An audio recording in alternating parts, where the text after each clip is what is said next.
So hello guys, for today's video ay pag-uusapan natin kung paano nga ba ako nagkaroon ng cash loan dito sa TikTok. Kung gusto niyo malaman kung paano ay stay tuned lamang. So nainganyo ako magkaroon ng TikTok dahil nga meron ng TikTok shop. So nagko-compare ako ng mga prices sa Lazada, sa Shopee, tsaka sa TikTok.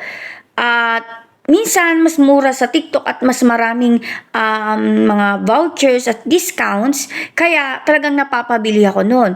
Dahil nga lagi ako napapabili doon, ay nagkaroon na ako ng TikTok Pay Later noong 2024. Tapos, ang alam ko sa pagkakaalam ko na uso ang cash loan sa TikTok, mga last year lang, 2025, mga 18. Hindi ko alam kung early ba ng 2025, pero ang alam ko lang talaga kasi nung 2024, ang ino-offer lang talaga nila is pay later sa TikTok. Not until nga nung 2025 ay nagkaroon na ng cash loan sa TikTok. Pero sadly hindi talaga ako na-offera noon. Ito kasing cash loan ni TikTok is wala siyang separate na pipindutin. Hindi yung kagaya makikita mo sa upper part yung TikTok Pay Later.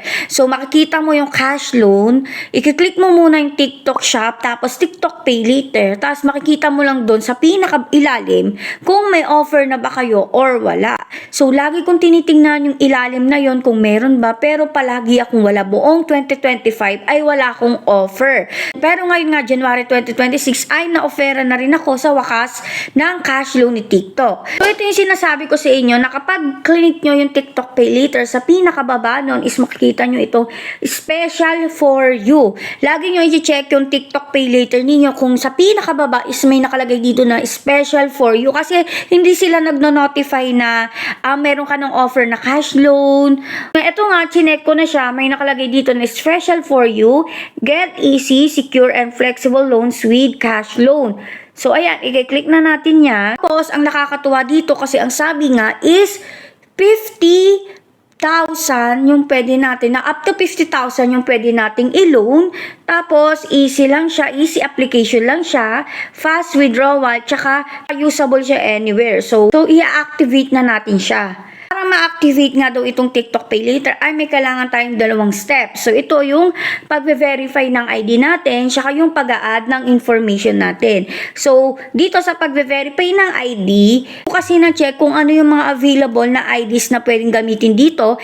Kasi nga, dito sa TikTok is verified na yung ID ko dito. Verified na yung account ko. May nasubmit na akong ID dito kasi nga dahil sa TikTok Pay Later. So yung mga, kung mayroon na kayong TikTok Pay Later is pwede nyo siyang gamitin sa cash loan dito sa TikTok. So nung pag-click ko ng Verify ID, lumabas na agad yung ginamit ko na ID sa TikTok Pay Later. Kaya hindi na talaga kayo mahahassle na need nyo pa kumuha ng ibang ID. Ito ang lumabas sa akin is yung TIN ID ko, kasi yun yung ginamit ko sa pag-a-apply noon sa TikTok Pay Later. So ayan, kung makikita nyo naman, verified na siya, kaya i-confirm ko na lang. Tapos next naman is magko-confirm lang tayo ng details na mga nakasulat dun sa ID. So dapat kung ano yung mga nakasulat sa ID is same lang din ng mga nakasulat sa baba, like yung first name, middle names, mga ganun. Ang next naman is yung facial verification. Magsa-selfie tayo dito. Dapat wala tayong sunglasses, walang hat.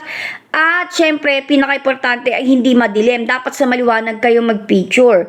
So, kapag okay na, nakapag-facial verification na kayo, ang next naman is yung information ninyo. So, sa information, lalagay nyo lang din naman dito yung mga education level ninyo, occupation, monthly income.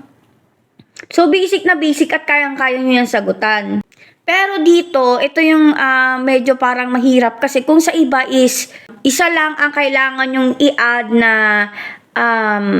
emergency contact, dito ay kailangan tatlo.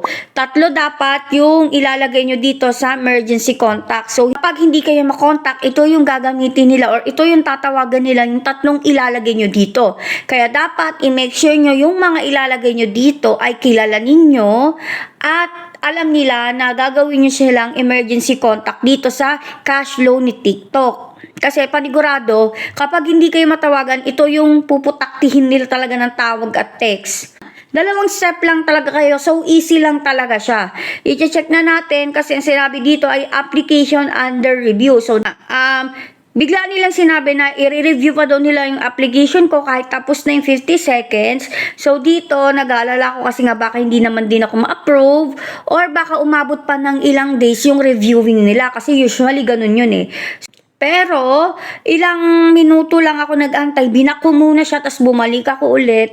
At nakita ko nga dito nakalagay na application successful. Applied for cash loan and you're ready to start withdrawing loan. So, titingnan ko dito kung magkano yung binigay nila sa akin na limit. Ang binigay nga nila sa akin ay 2,000 pesos. So, alam nyo na, sakto lang din naman, hindi masyadong mataas at hindi na rin masyadong mababa.